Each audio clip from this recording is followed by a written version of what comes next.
Bismillahirrahmanirrahim. Assalamualaikum warahmatullahi wabarakatuh. Alhamdulillahirabbil alamin. Wassalatu wassalamu ala Rasulillahil karim wa ala alihi wa sahbihi ajma'in. Wa ba'du. Saudara-saudariku, apa kabar? Semoga senantiasa dimuliakan oleh Allah Subhanahu wa taala, diberikan kesehatan yang prima dan tentunya kemampuan untuk memaksimalkan ibadah hingga kita tuntaskan di hari ke-17 bulan Ramadan tahun 1441 Hijrah ini. Ya, Masya Allah, tak terasa ya, kita sudah berada di tanggal 17 Ramadan. Berarti sudah 17 hari kita menunaikan puasa, diisi dengan ibadahnya sampai dengan hari ini. Tentu tidak ada harapan terbaik sampai dengan detik ini kecuali permohonan kita kepada Allah agar Allah berkenan menerima seluruh amal ibadah yang telah kita tunaikan dan mengabulkan doa-doa yang telah kita panjatkan serta mengampuni dosa-dosa yang telah kita sesali dan telah kita tangisi itu. Hari ini akan menjadi spesial dalam pembahasan kita karena akan terkait erat dengan peristiwa yang sangat dahsyat yang banyak dibincangkan oleh para ulama, walaupun sebagian ada ikhtilaf tapi itu kecil ya, tidak menghilangkan esensi tentang kemuliaannya, yaitu peristiwa tentang nuzul Al-Quran. Baik, nuzul Al-Quran. InsyaAllah saya tuliskan dulu dalam bahasa Arabnya, kemudian seperti biasa kita coba analisis pemaknaannya supaya mendapatkan makna yang lebih lengkap dengan izin Allah Subhanahu wa ta'ala. Baik, nuzul berarti turun, secara singkatnya demikian. Ya. Di kosakata Al-Quran setidaknya ada dua kata ya yang menunjukkan makna turun. Ada habata ya, ada nazala, di nazala yanzilu nuzulan, kata nazala ya. Ada yang menggunakan kata habata, yahbitu, ha, ba, dan ta. Ini ya.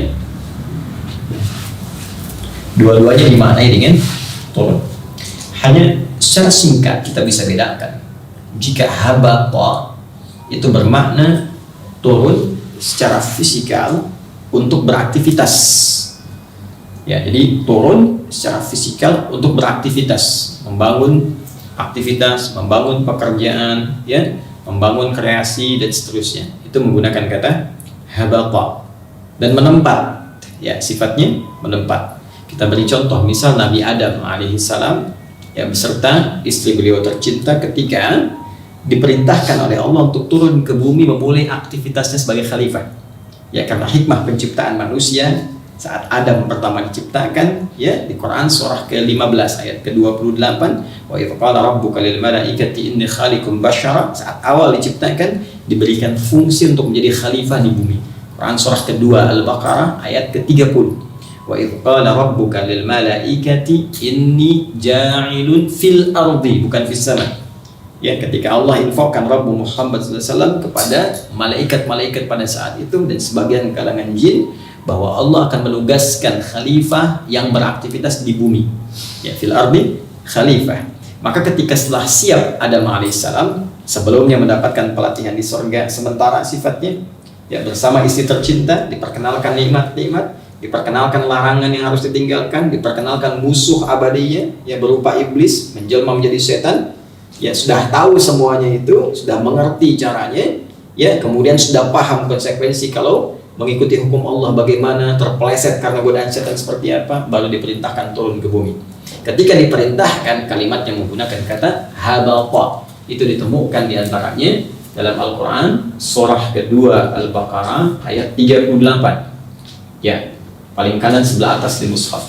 Qulna bitu minha jami'a. Ya, mulai saat ini kata Allah, turun Adam, Hawa, ya, kakek moyang, nenek moyang kita tercinta, turun kalian semua untuk mulai beraktivitas di bumi sebagai khalifah. Karena turunnya secara fisikal, Allah mintakan turun, dengan izin Allah diturunkan secara fisiknya wujud di muka bumi. Kemudian setelah itu beraktivitas, ya, mulai menempuh perjalanan hidup sebagai seorang khalifah, hamba Allah, manusia sekaligus yang diberikan oleh Allah risalah untuk pribadinya. Karena itu disebut dengan nabi. Baik, ini habata. Berbeda dengan nazala tentunya. Ini tidak sama. Nazala sifatnya lebih umum. Ya, umum, keseluruhan yang sifatnya turun. Hanya kalau dalam konteks turunnya Al-Quran, maka bisa dibedakan secara spesifik dengan habata. Jadi bukan secara fisikal seperti tadi, bukan untuk beraktivitas, tapi lebih kepada diturunkan sebagai bimbingan kehidupan, sehingga dari bimbingan itu orang bisa mengambil manfaat, dan dari manfaat itulah kemudian dipraktekkan dalam kehidupan. Itu secara spesifik perbedaan antara nazala, ya, yang lebih umum dibandingkan dengan habata. Namun habata punya spesifik pemaknaan turun secara fisik beraktivitas, sedangkan ini mencakup makna umum, bisa secara fisik, bisa dalam konteks ini pemaknaan Al-Quran, yaitu turun bukan bentuk fisikal, tapi turun dalam bentuk pedoman, turun dalam bentuk bacaan yang tidak ditujukan bacaannya beraktivitas sendiri, tapi memberikan manfaat kepada kita supaya jadi pedoman untuk kita yang beraktivitas. Baik, nanti kita akan lihat paparan ini. Al-Quran, teman-teman sekalian, mesti kita bedakan dulu. Al-Quran, ada yang mengatakan ulama nama tersendiri, spesifik.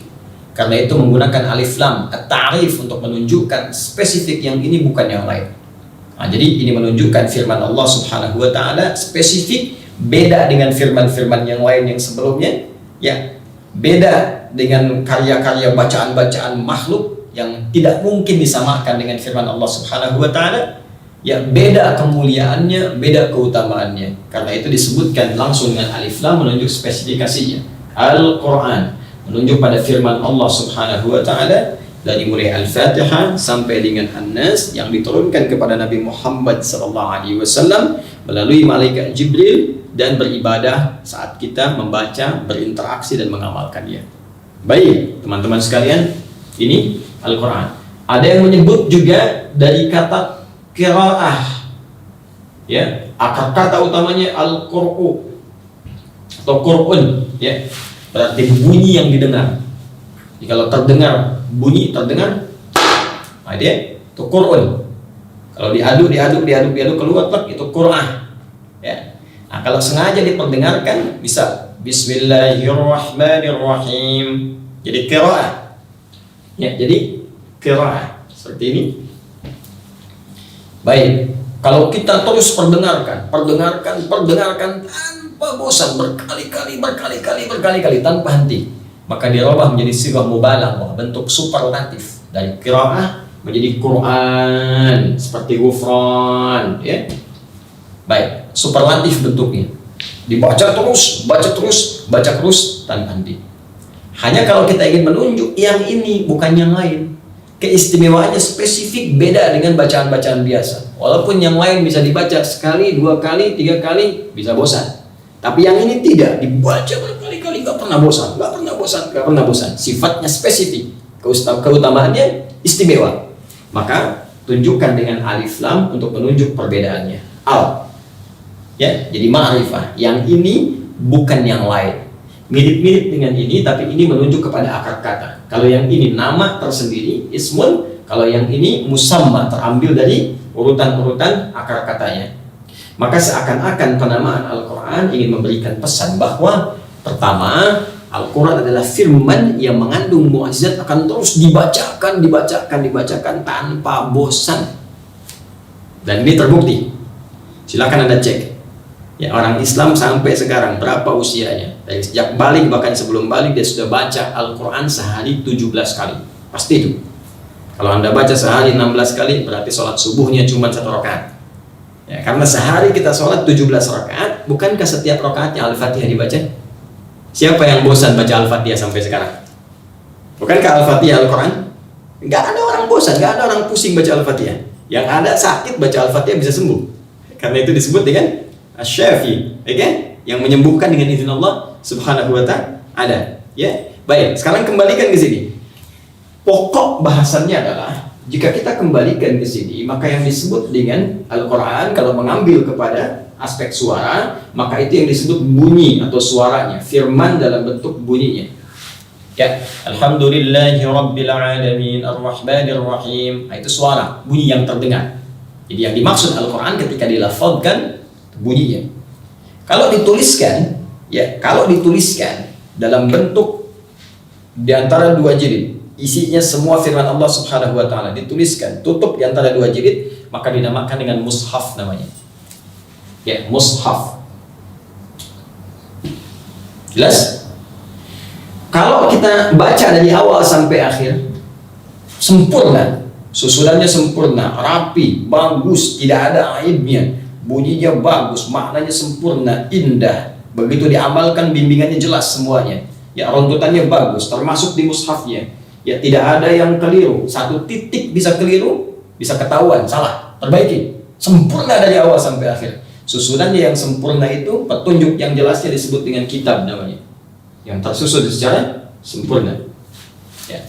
Baik, karena itu Al-Quran sendiri disebut oleh Allah kesempurnaannya dengan Al-Kitab. Dzalikal kitabu la raiba fi. Baik. Teruskan teman-teman sekalian, tulisannya disebut mushaf. Jika disertakan dengan terjemah makna umum, maka disebut tarjamah namanya. Tarjamah. Jika diterangkan secara detil, ini hukumnya, ini penjelasannya, ini keterangan nabinya, maka disebut dengan tafsir namanya. Tafsir. Ya, tafsir Al-Quran, tafsir yang menjelaskan firman-firman Allah Subhanahu wa ta'ala. Jadi kalau disebutkan bacaannya, lafadznya itu namanya Quran, bacaan. Jika tertuliskan kemudian dihimpun namanya mushaf. Tapi ingat, karena mushaf mengandung firman Allah Subhanahu wa ta'ala, maka kita berkomunikasi, ya, kemudian berinteraksi dengan mushaf. Saya katakan berkomunikasi karena para ulama kita saat baca mushaf pun itu seakan-akan sedang berkomunikasi dengan Allah Subhanahu wa ta'ala, merasakan ayat itu sedang berbicara tentang dirinya, ditujukan kepada dirinya. Karena itu ulama dulu mereka berinteraksi dengan Al-Quran dengan jalur komunikasi sehingga terasa kenikmatannya. Nah, memperlakukan mushaf itu sama dengan menghormati Al-Quran, firmannya. Karena tertuang di dalamnya Al-Quran, maka secara umum ulama menyebutkan ini Al-Quran, ya, yang dimaksud mushaf Al-Quran di dalam bentuk mudhaf ilaih, mushaf Al-Quran.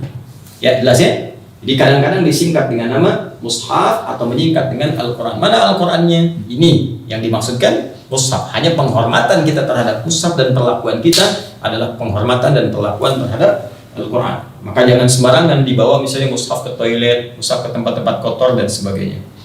Baik, setelah paham ini, yang ingin saya terangkan begini. Yang ingin saya terangkan betapa tinggi diksi Al-Quran, betapa tinggi diksi yang dipilih langsung untuk merangkai firman Allah yang sangat sempurna ini. Yang Allahu Akbar, kalau orang-orang orientalis menuduh ini buatan manusia, mustahil bisa seperti ini. Ya, mustahil. Pertama, dari sudut diksi, perhatikan baik-baik. Saya telah terangkan, kalau Al-Quran ini bunyinya, firmannya, kan? Dituliskan dalam bentuk tulisan, dihimpun mushaf, susunannya kitab, kan? Makna umum, terjemah, detailnya tafsir.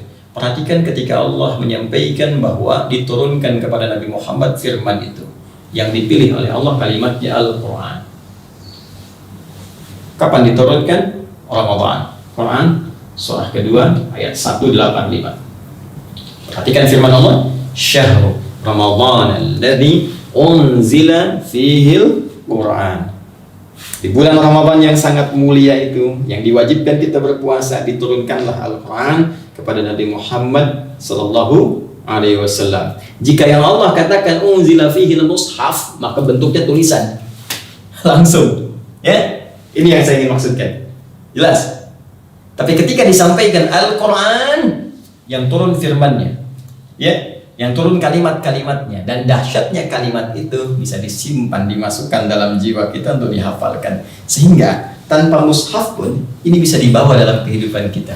Allahu Akbar. Ke kantor bawa Quran, ya, ke kampus bawa Quran, mau tidur Quran hadir dalam jiwa, ya. Itulah keindahan ketika Allah menurunkan firman-Nya dengan bahasa Al-Quran. Satu. Namun bukan ini yang akan kita ulas dengan lebih dalam. Ini baru pemaknaan saja. Ya, dan tentunya akan lebih detail kalau waktu kita lebih panjang daripada ini. Yang ingin saya sampaikan adalah apa istimewanya Al-Quran ini? sampai menjadi pembahasan yang sangat utama. Teman-teman sekalian, ada hal yang sangat luar biasa di balik turunnya Al-Quran ini yang akan kita bagi kepada dua bagian utama. Satu, tentang keistimewaan Al-Quran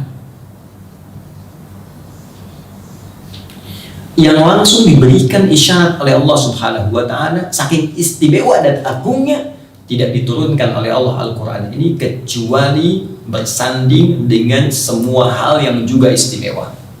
Mari kita lihat. Satu, dari segi waktu. Ya. Yang kedua, dari segi pilihan Rasul. Baik. Yang ketiga, kita turunkan dari segi pilihan malaikat, Rasul sana. Kita batasi dulu sampai di sini, ya. Atau kalau mau tambahkan dari segi keutamaan mukjizat yang terkait dengan pahala. Ya. Jadi kalau dulu mukjizat para nabi, para rasul terkait menunjukkan kehebatan dan kebenarannya sebagai seorang rasul, buktinya mukjizat. Apa buktinya Anda rasul? Mukjizat. Apa mukjizatnya? Bagi Musa tongkat, ya, yang berubah jadi ular yang besar, bisa kemudian membelah lautan dan seterusnya. Nabi Isa punya mukjizat tersendiri. Ya, hanya apakah mukjizat itu saat bersamaan melahirkan pahala? Belum tentu. Apakah mukjizat itu saat bersamaan memberikan manfaat langsung kepada umat sampai hari kiamat? Belum tentu. Sekarang kita lihat Al-Quran. Dari segi waktu, Allah memilih waktu terbaik untuk menurunkan Al-Quran kepada Nabi Muhammad SAW saat diturunkan itu di bulan Ramadan. Ya, silahkan Anda cek teman-teman sekalian. Dari 12 bulan, setahun 12 bulan yang kita lalui, terutama bulan Hijriyah, ketika Al-Quran diturunkan dipilih bulan yang terbaik, bulannya bulan Ramadan. Di sana banyak pahala berlimpah seperti kita rasakan saat ini. Tenang kita menunaikan ibadah, ya, menyatu kita dalam ukhuwah Islamiyah, maghfirah kita dapatkan. Begitu turun Al-Quran dipilih bulan yang sangat baik. Allahu Akbar. Baik, dari segi waktu. Kedua, Rasul yang dipilih pun oleh Allah Subhanahu wa Ta'ala bukan Rasul biasa, tapi Rasul yang paling istimewa. Allah tidak memilih Nabi Sulaiman alaihissalam. Allah tidak memilih sebelumnya Nabi Ibrahim alaihissalam. Allah tidak memilih kemudian Nabi Musa alaihissalam, Nabi Isa alaihissalam, tapi yang dipilih Rasul yang paling utama, Muhammad sallallahu alaihi wasallam. Yang sebelum Nabi Muhammad bahkan terlahir ke muka bumi, semua para Nabi dan Rasul diminta perjanjian oleh Allah.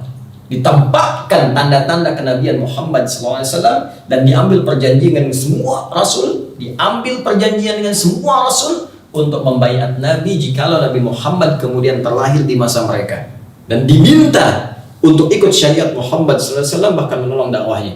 Itu diabadikan dalam Al-Quran surah ketiga Ali Imran ayat ke-80, ya, paling kiri agak sedikit ke bawah, ya, wa idh akhadallahu mitsaqan nabiyyin lama ataitukum min kitabin wa hikmatin thumma ja'akum rasulun musaddiqun lima ma'akum, ya, la tu'minunna bihi wa la tansurunna qala aqrartum ala dhalikum isri qalu aqrarna qala fashhadu ana ma'akum minasyahidin.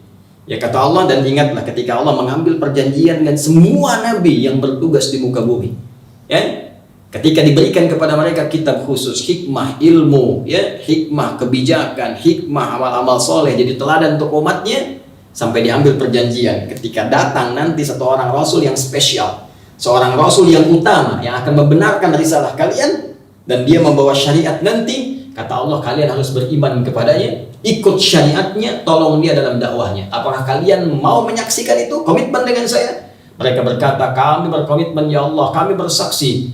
Allah kemudian menyampaikan, fashhadu ana ma'akum minasyahidin. Maka saksikan, aku menjadi saksi bagi komitmen kalian semua. Satu-satunya nabi yang belum terlahir ke bumi, tapi semua nabi yang pernah bertugas di bumi dibuat komitmen oleh Allah untuk menolongnya, Nabi Muhammad SAW. Karena itu Nabi Ismail, Nabi Ibrahim memberikan isyarat kemuliaannya, diabadikan di Al-Baqarah itu ayat 129. Nabi Isa alaihissalam memberikan isyarat kemuliaannya, diabadikan di surah As-Saff ayat ke-6 itu, dan seterusnya. Tidak ditunjuk untuk diberikan firman Al-Quran ini kecuali pada Rasul yang mulia. 3, kita belum selesai. Malaikat yang diutus untuk menurunkan Al-Quran dengan izin Allah Subhanahu wa Ta'ala. Di antara sekian malaikat ditunjuk yang paling mulia, Jibril. Anda bayangkan, ketika Al-Quran diturunkan lewat malaikat Jibril, naik pangkat Jibril menjadi Ruhul Amin, Sayyidul Malaikat, pemimpin para malaikat. Ya, setiap nabi, rasul di bumi punya rasul teman di langit. Rasul itu utusan Allah, malaikat diutus ya oleh Allah untuk bisa berinteraksi dengan nabi, meringankan tugasnya di bumi. Ya, setiap nabi punya teman malaikat sendiri. Nabi Musa temannya siapa? Malaikat maut. Ya, pada masa itu. Tapi ketika datang Nabi Muhammad, diturunkan Al-Quran, ditunjuk Jibril alaihissalam, naik status langsung ini Sayyidul Malaikat, pemimpin para malaikat. Allahu Akbar. Naik pangkat kalimatnya Ruhul Amin. Karena itu ketika malam Al-Qadar itu tiba, malaikat yang lainnya disebutkan umum, malaikat yang ini spesifik roh. Allahu Akbar. Ya, tanazzalul malaikatu warruhu fiha biidzni rabbihim. Turun para malaikat spesial dipimpin oleh Ruhul Amin. Ya, malaikat Jibril. Ya. Ini pemimpin para malaikat, naik status. Baik, ketika diturunkan, ini menjadi mukjizat. Sebagian tadi telah saya sampaikan. Apa di antara mukjizatnya? Nggak usah tinggi-tinggi, ya. Orang baca Al-Quran, nggak ada orang bosan. Silahkan cek sampai sekarang. Isinya terjaga dengan sempurna, maknanya begitu dalam, tak bisa ditandingi oleh siapapun. Ya, Anda baca Al-Quran, teman-teman sekalian, 1, 2, 3, 4 baca novel bisa bosan. Al-Quran tidak. Cuma karena Quran ibadah, setan berperan. Makanya baca Al-Quran, baca novel-novel, baca majalah 3 jam bisa bertahan. Al-Quran 3 menit bisa ngantuk. Cuma gak pernah bosan. Jelas ya? Dalam luar biasa. Mukjizatnya indah, berisi perkara-perkara yang bahkan belum pernah ditemukan manusia, baru disadari kemudian hari. Dan itu sudah terbukti pada saat ini. Tapi saya tidak ingin bicara yang itu. Saya ingin bicara semua mukjizat ini ternyata melahirkan pahala yang dahsyat untuk pembacanya. Tongkat Nabi Musa mungkin dipegang oleh Nabi Harun, belum tentu melahirkan pahala. Tapi Al-Quran yang diturunkan pada Nabi Muhammad, satu mukjizat yang sangat dahsyat, kita yang baca, kita mendapat pahalanya. Dan jika dibaca ini bersamaan dengan malam Al-Qadar, maka pahalanya berlipat lebih dari 1000 bulan. Ya, Lailatul Qadri khairum min alfi syahr. Pada malam diturunkan Al-Quran itu, Allah bersamaan kita beribadah, baca Al-Quran, satu hurufnya bernilai 1000 bulan, sama kurang lebih dengan 83 tahun. Ya, Qaf, pas baca malam itu sama dengan baca Qaf 83 tahun. Qaf, Qaf, Qaf, Qaf. Luar biasa. Jadi ini yang paling dahsyat dari Al-Quran, ketika diturunkan punya nilai keistimewaan yang tadi disebutkan. Nah, sekarang yang ingin saya maksudkan pengertian terbaliknya. Jika Al-Quran diiringi dengan segala keistimewaan ini saat diturunkan pada Nabi Muhammad SAW, jika tidak ada maknanya, jika tidak ada perannya, maka mustahil mendapatkan semua fasilitas ini, semua keistimewaan ini. Ini menunjukkan ada sesuatu yang sangat penting dalam Al-Quran. Dari peristiwa itu, dari sejak diturunkannya itu, saking pentingnya Allah memilih tokoh-tokoh istimewa, waktu istimewa, keadaan yang istimewa tentang turunnya. Maka yang penting kita gali, apa sesungguhnya fungsi utama dari Al-Quran itu, sehingga saking istimewanya Allah menunjuk dan memilih hal-hal yang paling istimewa saat Al-Quran ini menjadi mukjizat yang diturunkan pada Nabi Muhammad Sallallahu Alaihi Wasallam. Baik, untuk mendapatkan itu kita akan coba hapus jenak dulu. Ya, Anda tarik nafas dalam hitungan kelima, baru kemudian kita tersambung kembali. Ya, Bismillah. 1, 2,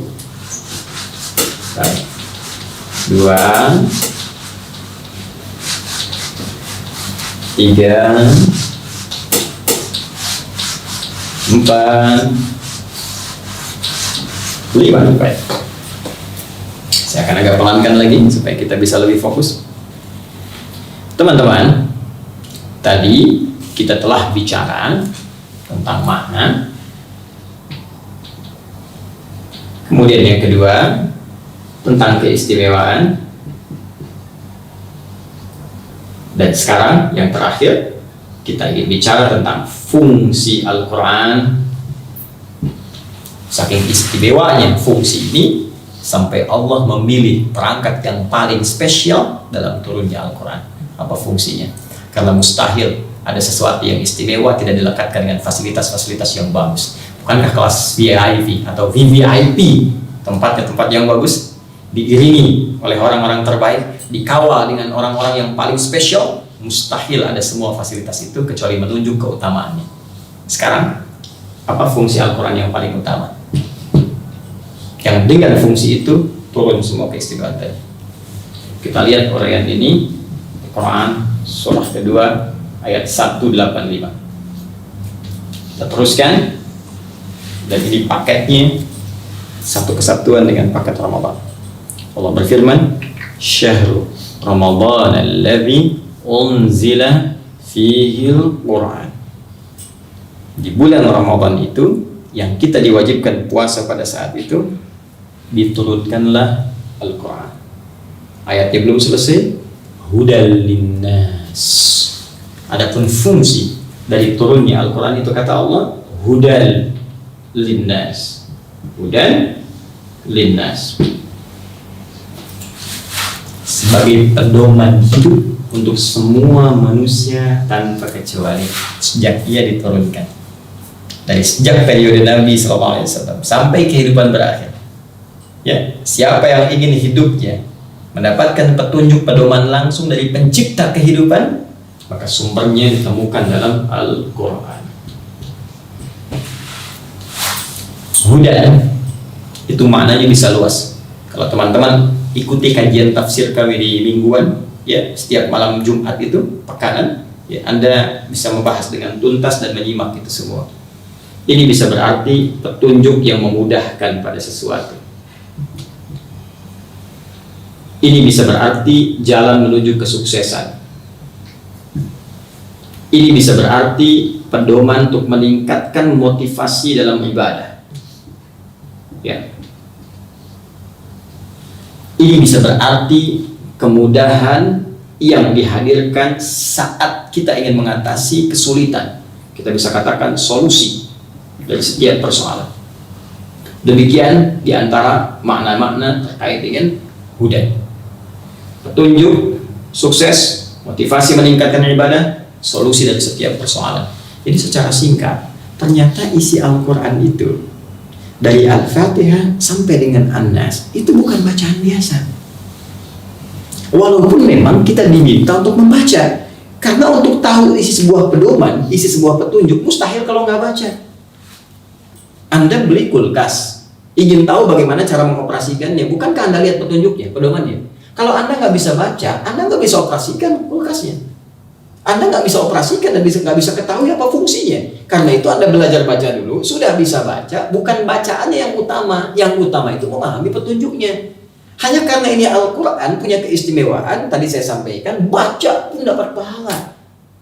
Hanya bukan itu saja yang kita kejar. Yang kita kejar bagaimana pahala itu bertransformasi pula jadi sebuah manfaat yang kita rasakan dalam kehidupan dunia dan akhirat kita.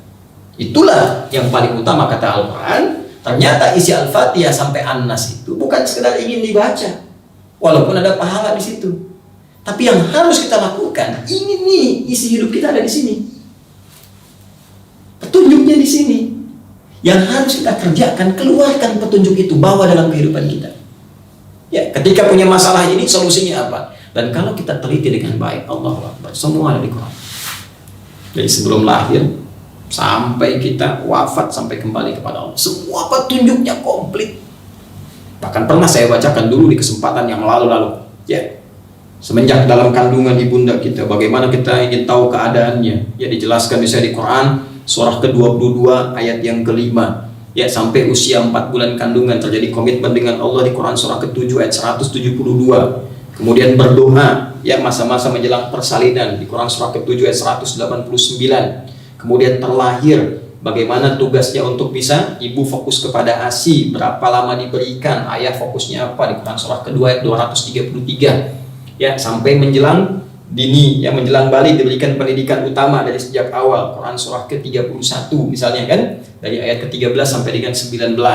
Kemudian sampai mulai dewasa, dia mulai berkelana, pergi misalnya untuk mencari tempat-tempat dengan orang lain, bagaimana berinteraksi dengan orang tapi tetap menjaga ketakwaan. Ada Quran surah ke-49, ya kan, ayat ke-13. Kemudian dia mulai belajar dengan serius, harus paham isinya. Quran surah ke-9 ayat 122. Ya. Kemudian dia mulai belajar, ya, tambahkan ingin imannya semakin meningkat, ilmunya juga kuat, ya. Maka bisa dibuka Quran surah ke-58 ayat yang ke-11. Setelah itu mulai tiba masanya mulai senang dengan pasangan hidup, ya, ingin menikah. Jangan kebanyakan Anda bertindak yang tidak tepat. Kalau berani Anda lamar, kemudian cara melamarnya berikan yang terbaik. Quran surah ke-4 ayat yang ke-4. Kemudian menikah, turun bimbingan Quran surah ke-30 ayat 21. Sampai berumah tangga, belajar dulu, ini tugas suami, ini tugas istri, supaya paham apa persoalan yang akan dihadapi. Quran surah ke-4 ayat 34-nya. Bahkan diurutkan di situ bagaimana kehidupan rumah tangga. Mungkin akan ada masalah begini, miskomunikasi, persoalan dengan mertua, persoalan macam-macam, ya, sampai ke persoalan yang sulit dihadapi sendiri, mesti dihadapi dengan orang ketiga sebagai bahan konsultasi. Ada di Quran surah ke-4 ayat 35-nya. Setelah itu tugas suami dibagi untuk bekerja. Ini kamu yang cari nafkah. Ada yang standar Quran surah kedua ayat 168. Kalau ingin agak spesial, Quran surah kedua ayat 172. Kalau lebih spesial lagi, Quran surah ke-7 ayat 96. Hanya dalam persaingan itu terkadang ada hal yang tidak normal. Mesti Anda berlindung kepada Allah, rajin tahajud supaya diberikan solusi, ya, dijauhkan dari orang-orang yang mengganggu. Turun Quran surah ke-17, ya, dari ayat 79 sampai dengan 82-nya. Kemudian dari situ kalau ada orang-orang sangat iseng, sangat kuat, kadang-kadang Anda misalnya dijahili orang, ya, ada yang ingin menyingkirkan, menyungkurkan, pakai zikirnya Nabi Yunus alaihissalam di Quran surah ke-21 itu ayat 87 sampai dengan 88. Ya, istri juga demikian di rumah. Kadang-kadang merawat anak tidak mudah. Ada yang berkata, ada yang begini, ada yang begitu. Maka turun Quran surah ke-17, ya, ayat 23 sampai dengan 27-nya. Kadang-kadang sakit. Ya, sakitnya kalau lemah biasa Quran surah 26 ayat 80. Kalau sakitnya kata dokter ini mustahil, nggak bisa nih. Ya, maka tidak ada yang mustahil bagi Allah. Amalkan Quran surah ke-21 ayat 83 sampai dengan 84. Ada yang sudah berumah tangga tapi belum ada tanda-tanda, misalnya dikaruniai keturunan, mohon sama Allah jangan putus asa. Bahkan disebutkan langsung doanya di Quran 19, ya, surah 19 Maryam, dari ayat keduanya sampai ayat ke-15 sampai ada keturunannya. Ya, amalannya dikerjakan dalam sholat, boleh. Bimbingannya di Quran surah ketiga ayat 38 sampai 39. Sampai usia 40 tahun sukses. Jangan lupa bakti pada kedua orang tua. Ya, ada bimbingan di Quran surah 46 ayat ke-15.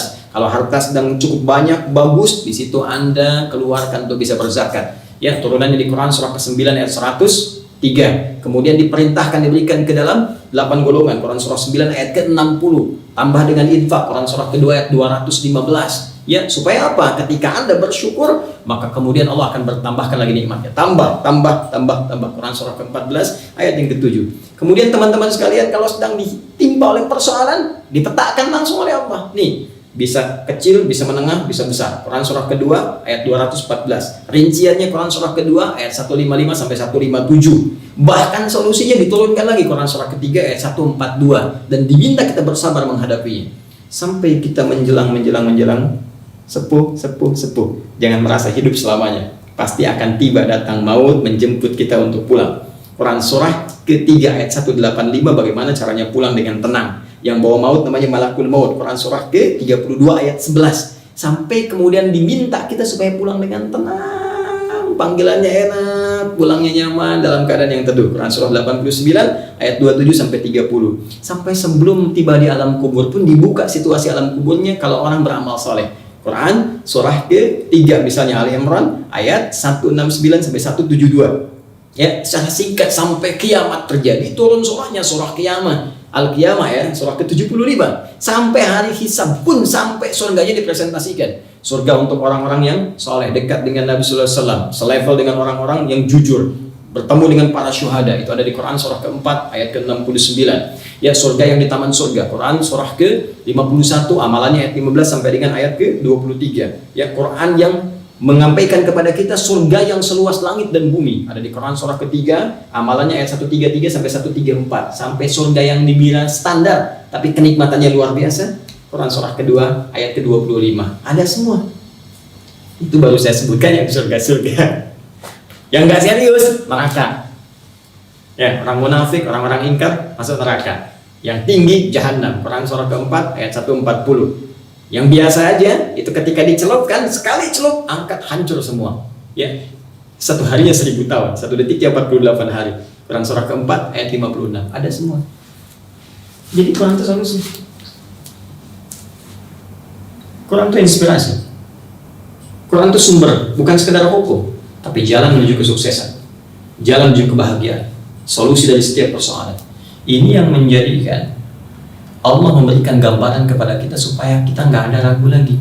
Dulu di sini ada Romawi, teman-teman, sudah maju. Di sini Persia, maju pula. Ya, di sini Bizantium, di sini Kekaisaran Romawi. Dua-duanya maju. Tengah-tengahnya tempat yang tenggelam, jahiliyah. Keburukan kumpul di sini, peradaban jangan diharapkan, ilmu pengetahuan tenggelam, anarkisme sangat bertebaran, semua puncak titik nadirnya, bahkan di bawah itu. Saya katakan sekali lagi, Allah tidak menurunkan tongkat Nabi Musa atau mukjizat dahsyat Nabi Isa untuk mengobati dan mengungguli Romawi Persia. Tapi Allah menurunkan Al-Quran untuk mengangkat jahiliyah, bertransformasi, berubah menjadi khairu ummah.